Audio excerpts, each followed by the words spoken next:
एक बहुत बूढ़ा लकड़हारा था। उसने सोचा कि अब उसकी जिंदगी के दिन थोड़े बचे हैं। उसने अपने बेटे को बुलाकर कहा, मेरे प्यारे बेटे, तुम्हें तो पता ही है कि जंगल के एक खास कोने पर देवदार का एक बड़ा पेड़ है। मैंने उसे कभी नहीं काटा। कल तुम अकेले जंगल में लकड़ियां काटने जाना, क्योंकि अब मेरा आखिरी समय है। बेटा, याद रखना, तुम भी उस देवदार के पेड़ को कभी मत काटना। जंगल में जो भी पेड़ मिले उसे काट लेना, लेकिन उस देवदार को कभी हाथ मत लगाना। ये कहकर लकड़हारा मर गया। इस बात को कई महीने बीत गए। एक दिन लकड़हारे का बेटा जंगल में गया। उसने देवदार के पेड़ को गौर से देखा और फिर अपने मन में सोचा, इस पेड़ में तो कोई खास बात नजर नहीं आती, क्यों न इसे काट लिया जाए।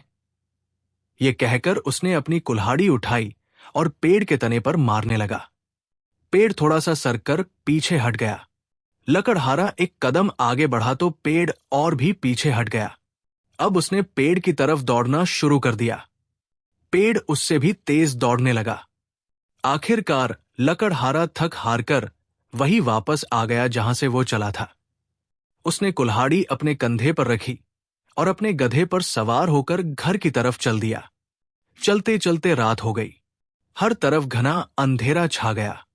लकड़हारे ने गधे को रोका और फैसला किया कि रात वही गुजारेगा। उसने गधे को एक पेड़ से बांधा और खुद एक मोटी शाखा पर चढ़कर बैठ गया। जब सुबह हुई तो लकड़हारा पेड़ से नीचे उतरा। लेकिन अरे वाह, जहां रात को गधा बंधा था वहां हड्डियों का एक ढेर पड़ा था और थोड़े फासले पर वही देवदार का पेड़ खड़ा था।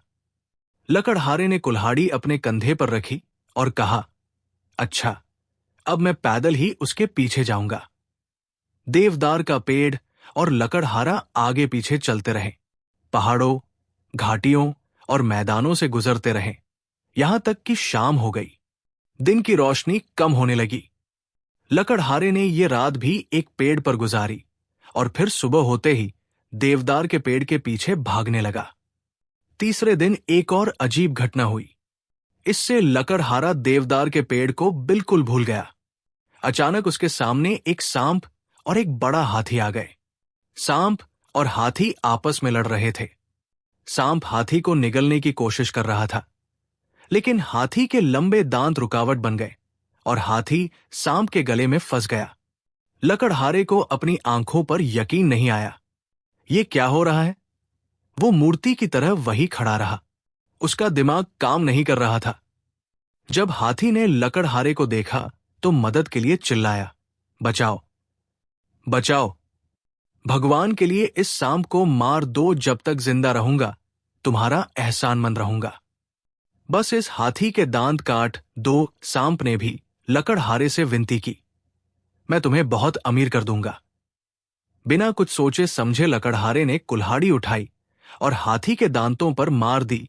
दोनों दांत टूटकर दूर जा गिरे और सांप ने हाथी को पूरा निगल लिया। अब सांप ने सुकून से लकड़हारे की तरफ देखा और कहा, मैं तुम्हें इस काम के बदले बहुत सारा पैसा दूंगा। ये कहकर सांप लकड़हारे के साथ साथ चलने लगा। दोनों मजे से बातें करते हुए चलते रहे। रास्ते में एक झील आ गई। सांप ने लकड़हारे से कहा, तुम यहां मेरा इंतजार करो, मैं जरा नहाकर ताजा हो जाऊं। अगर कुछ गड़बड़ हो तो डरना मत, समझ गए? ये कहकर सांप पानी में उतर गया। उसी वक्त तेज हवाएं चलने लगी। चीखने चिल्लाने वाली आंधी के साथ तेज बारिश भी होने लगी। बिजली इतनी जोर से कड़क रही थी जैसे आसमान फट जाएगा। काले काले बादल एक दूसरे से टकराकर डरावनी आवाजें पैदा कर रहे थे। जब तक सांप पानी में नहाता रहा ये सब कुछ होता रहा, और जैसे ही वो बाहर निकला तो आंधी रुक गई और हर तरफ खामोशी छा गई। नहाकर सांप ने लकड़हारे को बताया कि अब उसकी थकावट दूर हो गई है और अब सफर आसानी से गुजरेगा। दोनों फिर चलने लगे। रास्ते के दोनों तरफ नीले रंग के बहुत सारे फूल खिले थे। कभी वो उनको तोड़ते, कभी हंसते और कभी गाते नाचते। आखिरकार उन्हें एक घर दिखाई दिया। सांप ने लकड़हारे से कहा, ये मेरी मां का घर है, हम इसी घर में जा रहे हैं। जब मेरी माँ को पता चलेगा कि तुम मेरे अच्छे दोस्त हो तो वो खुश होकर तुम्हें मजेदार खाना खिलाएगी। लकड़हारे ने कहा, अगर कुछ खाने को मिल जाए तो मुझे बहुत खुशी होगी। सांप ने उसे समझाते हुए कहा, खबरदार, कुछ मत खाना, बल्कि मां से ये कहना कि देवदार के पेड़ पर लटका हुआ छोटा सा आईना दे। दो बातें करते करते वो घर के अंदर पहुंच गए। सांप ने दरवाजा खटखटाया। मां ने तुरंत दरवाजा खोल दिया। बेटे का हाल पूछा और फिर पूछा कि ये अजनबी कौन है। सांप ने जवाब दिया, मां जी, ये मेरा सबसे अच्छा दोस्त है, इसने मेरी जान बचाई है, तो बेटा इसे अंदर ले आओ ना, दूध और मां से इसकी सेवा करो। मां ने कहा। लकड़हारा घर के अंदर तो चला गया, लेकिन उसने खाने से इनकार कर दिया और बहाना बनाया कि उसे भूख नहीं है, वरना वो जरूर खाता। लेकिन बेटा, तुम मेरे बेटे के दोस्त हो, मैं तुम्हें बगैर कुछ खाए कैसे जाने दूं? मुझे तो ये बुरा लग रहा है। अच्छा बेटा, अगर कुछ नहीं खाते तो कोई तोहफा ही ले जाओ। सांप की मां ने लकड़हारे से कहा। लकड़हारे ने हिचकिचाते हुए कहा, आपके पास एक चीज है, अगर वो मुझे मिल जाए तो मेरा सफर आसानी से गुजरेगा। मां ने कहा, तुम नाम तो लो, मैं तुरंत दे दूंगी। लकड़हारे ने जल्दी से कहा, वो जो सामने देवदार के पेड़ पर आईना लटक रहा है, वो मुझे दे दीजिए। मां ने कहा, इतनी छोटी सी चीज मांग रहे हो, बड़ी अजीब इच्छा है तुम्हारी। लकड़हारे ने जवाब दिया, कोई बात नहीं, ये छोटा सा शीशा ही मेरे सफर में काम आएगा। अच्छा बेटा, मां ने इतना ही कहा और आईना उतारकर लकड़हारे को दे दिया। सांप और सांप की मां से इजाजत लेकर लकड़हारा फिर से सफर पर रवाना हो गया। चलते चलते उसके मन में ख्याल आया कि सांप ने अपनी मां से मुझे आईना क्यों दिलवाया, जरूर उसका कोई मतलब होगा। ये सोचकर उसने जेब से आईना निकाला। उसने उसकी पीठ को गौर से देखा, फिर उसे उल्टा कर सीधा किया और उसमें अपनी शक्ल देखने लगा। लेकिन आईने में उसे अपनी शक्ल की बजाय एक राक्षस नजर आया। उस राक्षस ने अदब से झुककर कहा, मेरे राजकुमार, क्या हुक्म है? इस अजीब बात से लकड़हारे के होश उड़ गए। वो एक मिनट तक मूर्ति की तरह खड़ा रहा। हैरत से उसके मुंह से कोई बात न निकली। थोड़ी देर बाद वो समझा कि राक्षस उसे हुक्म देने के लिए कह रहा है। उस वक्त लकड़हारे को बहुत जोर से भूख लगी थी। मुझे भूख लगी है, मुझे कुछ खाने को चाहिए। उसके मुंह से ये अल्फाज निकले ही थे कि लकड़हारे के सामने एक खाने की मेज बिछ गई, जिस पर तरह तरह के खाने लगे हुए थे। राक्षस गायब हो गया। खाना इतना मजेदार था कि बेचारा लकड़हारा उसका कल्पना भी नहीं कर सकता था। तो आईने का ये मतलब है, लकड़हारे ने अपने दिल में कहा, जरूर ये जादू का आईना है। उसने जेब से आईना निकाला और फिर उसमें झांका। राक्षस फिर हाजिर हो गया और बोला, राजकुमार, क्या हुक्म है? अब बेचारे लकड़हारे को समझ नहीं आ रहा था कि क्या मांगे। अचानक उसे ख्याल आया कि उसकी सेवा राजकुमार की तरह हो रही है। राजकुमार के लिए तो महल भी होना चाहिए। उसने जोर से कहा, मेरा महल कहाँ है? पलक झपकते ही वो एक शानदार महल के बड़े दरवाजे पर खड़ा था। वो बादशाहों की तरह चलता हुआ महल की सजावट देखता हुआ अंदर दाखिल हुआ।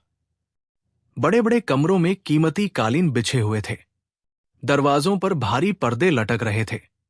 लकड़हारा आईने का कमाल देखकर हैरान हो रहा था। उसने अपने दिल में कहा, इस शानदार महल में मेरी पत्नी का होना भी तो जरूरी है, और अगर ये पत्नी बादशाह की बेटी हो तो क्या ही बात है। उसे आईने से बादशाह की राजकुमारी मांगनी चाहिए। ये सोचते ही लकड़हारे ने आईने में झांका। राक्षस हाजिर होकर बोला, मेरे मालिक, क्या हुक्म है? लकड़हारे ने उसे हुक्म दिया, बादशाह की बेटी को मेरे सामने लाओ। दूसरे ही पल राजकुमारी उसके सामने बैठी थी। लकड़हारा उसे पाकर बहुत खुश हुआ और उसने उसी दिन उससे शादी कर ली।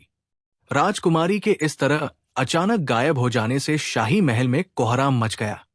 नौकरों ने महल का हर कोना छान मारा, लेकिन राजकुमारी का कहीं कोई निशान न मिला। आखिर बादशाह ने हुक्म दिया कि पूरे मुल्क में ऐलान करवा दिया जाए कि जो राजकुमारी को तलाश करेगा उसे मुंह मांगा इनाम दिया जाएगा। राजकुमारी के मिलने की उम्मीद खत्म हो चुकी थी कि एक दिन एक बूढ़ी औरत महल में आई और कहने लगी, मैं राजकुमारी के बारे में बादशाह से बात करना चाहती हूं। बूढ़ी औरत को तुरंत बादशाह के सामने पेश किया गया। बूढ़ी औरत ने कहना शुरू किया, महाराज, आपकी पूरी सल्तनत में राजकुमारी का कोई निशान नहीं मिला। इससे जाहिर होता है कि वह किसी ऐसे मुल्क में चली गई है जो 7 समंदर पार है, और यह भी मुमकिन है कि वो कहीं ऐसी जगह पर हो जिसके बारे में इंसान सोच भी नहीं सकता। इस पर बादशाह ने हैरान होकर कहा, आपकी क्या सलाह है? पहले तो आप लकड़ी का एक संदूक बनवाने का हुक्म दे, फिर उस संदूक पर लोहे की चादर लगवाएं। संदूक इतना बड़ा हो कि मैं उसके अंदर बैठ और लेट सकूं, और मेरे साथ 9 दिन की खुराक भी रखी जाए। जब मैं उसके अंदर बैठ जाऊं तो आप उसका ढक्कन मजबूती से बंद करवा के खुले समंदर में फेंक देना। बादशाह को जहां से भी थोड़ी सी उम्मीद नजर आती वो खुश हो जाता। उसने तुरंत संदूक बनवाने का हुक्म दिया। फिर बूढ़ी औरत को संदूक में बिठाकर 9 दिन की खुराक उसमें रख दी। उसके बाद ढक्कन मजबूती से बंद करके समंदर में फेंकवा दिया। समंदर की लहरें जल्द ही संदूक को खुले पानी में ले गई। संदूक दिन रात पानी की लहरों पर डोलता और बहता रहा। आखिर एक दिन सुबह के वक्त समंदर के किनारे मछुआरों ने जाल डाला तो उनकी नजर उस संदूक पर पड़ी। यह किनारा उस मुल्क में था जहां उस लकड़हारे का महल था। मछुआरे मजबूत रस्सियों की मदद से उस संदूक को किनारे तक खींच लाए। सबको संदूक खोलकर देखने का शौक था। जल्दी जल्दी ढक्कन खोला और जब अंदर देखा तो उसमें एक बूढ़ी औरत बैठी थी। बूढ़ी औरत ने अपनी एक दर्दनाक कहानी सुनाई। उसने कहा कि उसके 2 मक्कार बेटों ने उसे संदूक में बंद करके समंदर में फेंक दिया ताकि अपनी बूढ़ी मां से छुटकारा पाए। बूढ़ी औरत अपनी कहानी सुनाती जाती और साथ ही साथ रोती जाती। मछुआरों को बूढ़ी औरत पर तरस आ गया। बूढ़ी औरत ने विनती की कि वो उसे बादशाह के पास ले जाए। अगर वो नेक दिल है तो जरूर उसकी मदद करेगा। मछुआरे बूढ़ी औरत को लकड़हारे के महल में ले गए। वहां जाकर उसने बादशाह से बात करने की इजाजत चाही, लेकिन उसे बादशाह की बजाय रानी के पास ले जाया गया। ये रानी वही राजकुमारी थी जिसकी तलाश में बूढ़ी औरत वहां तक पहुंची थी। बूढ़ी औरत ने पहली नजर में राजकुमारी को पहचान लिया और उसे वही कहानी सुनाई जो उसने मछुआरों को सुनाई थी। फिर उसने रानी से विनती की कि उसे महल में रहने के लिए जगह दे दी जाए। वो उसकी सेवा करेगी। रानी ने अपने पति से सलाह ली और जब वह राजी हो गया तो उसने बूढ़ी औरत को अपने पास रख लिया। बूढ़ी औरत महल में रहने लगी। 1 महीना बीत गया। बूढ़ी औरत को कोई काम नहीं करना पड़ता था। सब नौकर कोई काम नहीं करते थे। सब काम अपने आप हो जाते थे। महल का हर हिस्सा साफ सुथरा और चमक दागमगता रहता। खाने का वक्त होता तो मजेदार और अच्छा खाना खुद ब खुद ही आ जाता। जब लकड़हारा घर में न होता तो बूढ़ी औरत रानी के साथ घंटों बातें करती। वो रानी से बार बार पूछती थी कि महल के सारे काम कौन करता है, बर्तन कौन साफ करता है और खाना कौन पकाता है। बूढ़ी औरत किसी तरह से इन बातों का राज जानना चाहती थी, लेकिन रानी को इन बातों का पता नहीं था। जादू के आईने के बारे में उसे कुछ नहीं पता था। वो यही जवाब देती कि उसके बारे में मेरे पति जानते हैं, मैं नहीं जानती। बूढ़ी औरत बड़ी चालाकी से कहती, महारानी, आप उनकी पत्नी हैं। वो आपको नहीं बताते कि महल के सारे काम कौन करता है और बाहर का काम किसके जिम्मे है। मुझे हैरत है कि आप कैसी पत्नी हैं और आपके पति को आपसे कैसी मोहब्बत है जो वो आपसे ये राज छुपाते हैं। ये राज जानना आपका हक है। बूढ़ी औरत हर वक्त इसी तरह की बातें रानी को समझाती रहती। रानी भोली भाली थी। वो बूढ़ी औरत की बातों में आ गई और परेशान रहने लगी। एक रात उसने मौका पाकर अपने पति से पूछा, मुझे भी तो पता चले कि महल के इतने सारे काम कौन करता है। आप कैसे अच्छे पति हैं कि मुझे इतनी सी बात भी नहीं बताते। लकड़हारे ने रानी की बात न टाली और खुशी खुशी जादू के आईने के बारे में रानी को बता दिया। रानी ने खुशी से आईना अपने हाथ में ले लिया। वो दिल बहलाने के लिए उसमें झांकती तो राक्षस हाजिर हो जाता और पूछता, महारानी क्या हुक्म है? राजकुमारी मनोरंजन के लिए उसे इधर उधर दौड़ाती और खुश होती। अगले दिन जब लकड़हारा हर रोज की तरह शिकार के लिए चला गया और बूढ़ी औरत रानी के पास आकर बैठ गई, तो रानी ने जादू के आईने के बारे में बूढ़ी औरत को सारी कहानी सुना दी। बूढ़ी औरत ने चालाकी से ये भी पूछ लिया कि आईना कहाँ और कैसे काम करता है। मौका मिलते ही बूढ़ी औरत ने आईना चुरा लिया और राक्षस को बुला लिया। राक्षस ने हाजिर होते ही पूछा, ए बुजुर्ग महिला, क्या हुक्म है? बूढ़ी औरत ने तुरंत कहा, मुझे और राजकुमारी को तुरंत बादशाह के महल में वापस पहुंचा दो। एक पल में दोनों बादशाह के महल में थी। बूढ़ी औरत ने दोबारा राक्षस को हाजिर किया और ये हुक्म दिया, जादू के महल को राख का ढेर कर दिया जाए। अगले ही पल लकड़हारे का महल राख का ढेर बन गया। लकड़हारा शिकार के लिए बाहर गया हुआ था। वापस आया तो न महल था और न राजकुमारी, बस राख का एक ढेर था। वो सर पकड़कर बैठ गया। अब क्या करे? राजकुमारी ने अपने बाप के महल में जाने से पहले कच्चे मांस का एक टुकड़ा जादुई महल की एक बिल्ली को डाला था। जब महल जला तो बिल्ली किसी तरह से बच गई। अब वो मांस का टुकड़ा ढूंढती फिर रही थी। लकड़हारा भी बिल्ली के साथ मांस का टुकड़ा ढूंढने लगा। मांस का टुकड़ा जल्द ही मिल गया। लकड़हारे ने मांस के टुकड़े को 2 हिस्सों में बांट दिया। एक टुकड़ा बिल्ली के आगे डाल दिया और दूसरा अपनी जेब में रख लिया। अब यही टुकड़ा राजकुमारी की आखिरी निशानी रह गया था। वो टुकड़ा जेब में रखकर राजकुमारी को तलाश करने के लिए निकल पड़ा। वो दूर दूर तक चलता रहा। पहाड़ और मैदान, नदी और नाले, दरिया और समंदर उसके इरादे के सामने कुछ भी नहीं थे और वह चलता रहा। आखिरकार वो उस मुल्क में पहुंचा जहां का बादशाह उस राजकुमारी का बाप था। लकड़हारा सीधा शाही रसोई में हाजिर हुआ और बर्तन धोने के काम की विनती की। इत्तेफाक से शाही रसोई में बर्तन धोने के लिए एक नौकर की जरूरत थी। लकड़हारे का काम बन गया। अब वो किसी न किसी तरह से राजकुमारी से मिलने के मौके की तलाश में रहता। उसे ये खबर मिल चुकी थी कि राजकुमारी महल में वापस आ चुकी है। एक दिन शाही रसोई का बूढ़ा रसोइया अचानक बीमार हो गया। लकड़हारे ने उससे कहा, बड़े मियाँ, आप बस देखते रहें, मैं सब खाने तैयार करके बर्तनों में सजा दूंगा। बूढ़ा रसोइया राजी हो गया। लकड़हारे ने शाही रसोइया की हिदायत के मुताबिक खाने सजाए और राजकुमारी की प्लेट में मांस का वो छोटा सा टुकड़ा भी रख दिया जो वो जादू के महल में से लाया था। राजकुमारी भी अपने पति की जुदाई की वजह से बहुत बेचैन और परेशान थी और हर वक्त सोचती रहती थी कि अपने पति को कैसे तलाश करें। वक्त गुजरने के साथ साथ उससे मिलने की उम्मीद खत्म होती जा रही थी।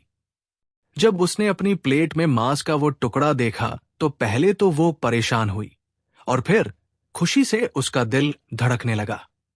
उसे तुरंत ख्याल आया कि उसका पति महल में मौजूद है और अब उससे मिलना मुश्किल नहीं। राजकुमारी ने रसोइये को बुलाया और उसके खाने की बहुत तारीफ की। फिर पूछा, क्या रसोई में कोई नया नौकर या आदमी रखा गया है, क्योंकि काम पहले से बेहतर होने लगा है। रसोइये ने हाथ जोड़कर विनती की, राजकुमारी साहिबा, मैं बूढ़ा और बीमार हूं।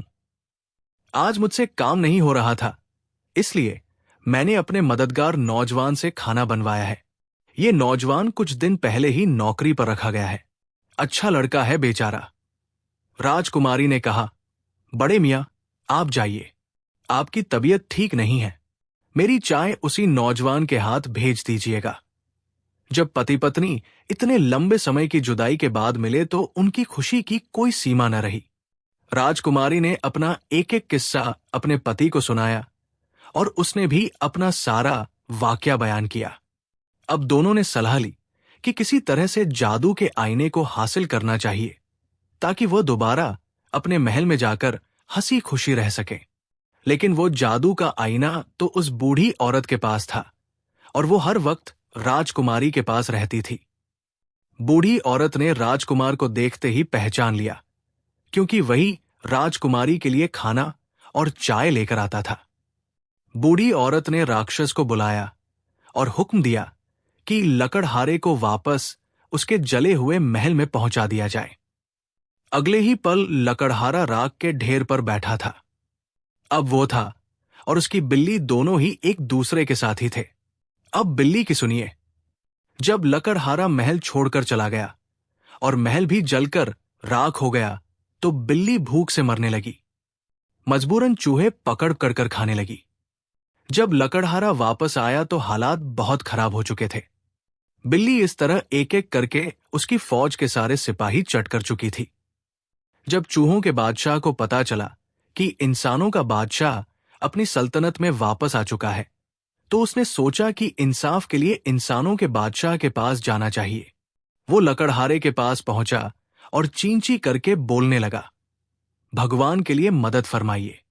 अगर आपकी बिल्ली यूं ही मेरे चूहे मार मार कर खाती रही तो मैं तबाह व बर्बाद हो जाऊंगा। लकड़हारे ने बिल्ली से कहा, मैं तो चूहे को यहां से हटा दूंगा, मगर मेरे दुख को कौन दूर करेगा? चूहे ने कहा, बताइए, आपको क्या दुख है? शायद मैं आपके कुछ काम आ सकूं। इस पर लकड़हारे ने शुरू से आखिर तक तमाम कहानी सुना दी, राजकुमारी और महल के बारे में, जादू के उस आईने के बारे में, और आखिर में उस मक्कार बूढ़ी औरत के बारे में भी बताया, जिसकी वजह से वो यहां तक पहुंचा था। अच्छा तो ये बात है। चूहों के बादशाह ने चींची करके अपनी दुम हिलाई। आप अपनी बिल्ली को रोककर मेरे सिपाहियों को बचा लें। मैं अपने सिपाहियों को भेजकर वो जादू का आईना मंगवा लूंगा। लकड़हारे की मुलाकात के बाद चूहों के बादशाह ने अपनी फौज को बुलाया और कहा कि वह चूहे आगे आए, जो बादशाह के महल में अक्सर जाते रहते हैं। जब वो आगे आए तो उसने पूछा कि कौन कौन सा चूहा बूढ़ी औरत के बारे में जानता है। तो उनमें से एक लंगड़ा चूहा आगे आया और बोला, हुजूर, मैं उसी बूढ़ी औरत की कोठरी में खुराक की तलाश में जाता हूं। जादू का आईना मैंने अक्सर उसके हाथ में देखा है। मैं पता चलाऊंगा कि वो आईने को रखती कहां है, तो तुम्हें अभी वहां जाने का हुक्म दिया जाता है। जैसे बन पड़े उस आईने को यहां ले आओ। लंगड़े चूहे ने अपने बादशाह के पांव की जमीन को चूमा और कहा, महाराज, आपका हुक्म सर आंखों पर, लेकिन मेरे साथ कुछ चूहों को भेज दिया जाए। वो मुश्किल वक्त में मेरी मदद करेंगे।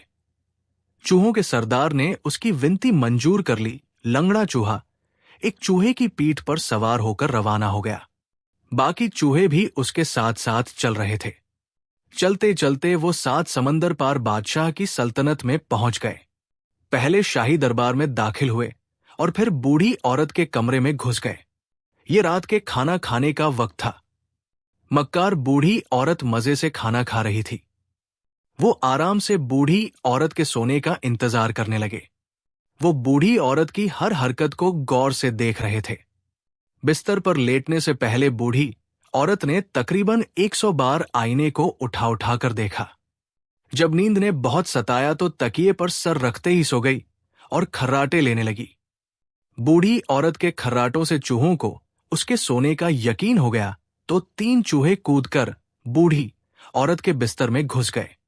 लंगड़े चूहे ने बूढ़ी औरत की नाक में अपनी दुम घुमाई, जिससे बूढ़ी औरत को छींके आने लगी।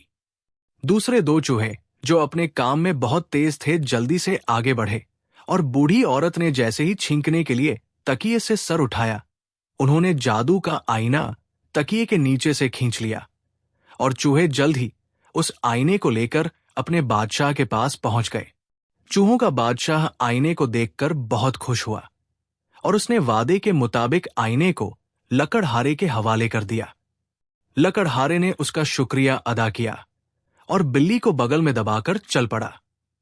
कुछ दूर जाकर उसने आईना निकाला और राक्षस को बुलाया। राक्षस ने आते ही सर झुकाकर कहा, मेरे राजकुमार, क्या हुक्म है? लकड़हारे ने हुक्म दिया, मेरे लिए अच्छे कपड़े लाओ, एक शानदार घोड़ा और एक फौज भी तैयार करो। थोड़ी देर बाद वो शाही लिबास पहने और बड़ी फौज लिए बादशाह के महल की तरफ बढ़ रहा था। बादशाह को जब लकड़हारे की फौज और शानो शौकत के बारे में पता चला तो वो अपनी बेटी की शादी लकड़हारे के साथ करने के लिए राजी हो गया। नौजवान लकड़हारे और राजकुमारी की बड़ी धूमधाम से शादी हुई और एक बड़ी दावत का इंतजाम किया गया। पूरे महल में रोशनी की गई और हजारों मेहमानों की दावत की गई। अब बूढ़ी औरत के बारे में सुनिए। लकड़हारे ने राक्षस को बुलाया और कहा, बूढ़ी औरत को उसके बुरे कामों की सख्त सजा मिलनी चाहिए। बूढ़ी औरत उसी वक्त महल से गायब हो गई और फिर दोबारा कभी महल में नजर नहीं आई। दोस्तों, उम्मीद करता हूं कि यह कहानी आपको पसंद आई होगी। अगर वीडियो अच्छी लगी हो तो टिप्पणियों में अपनी राय का इजहार जरूर कीजिएगा। हमारे चैनल को सदस्यता ले लीजिएगा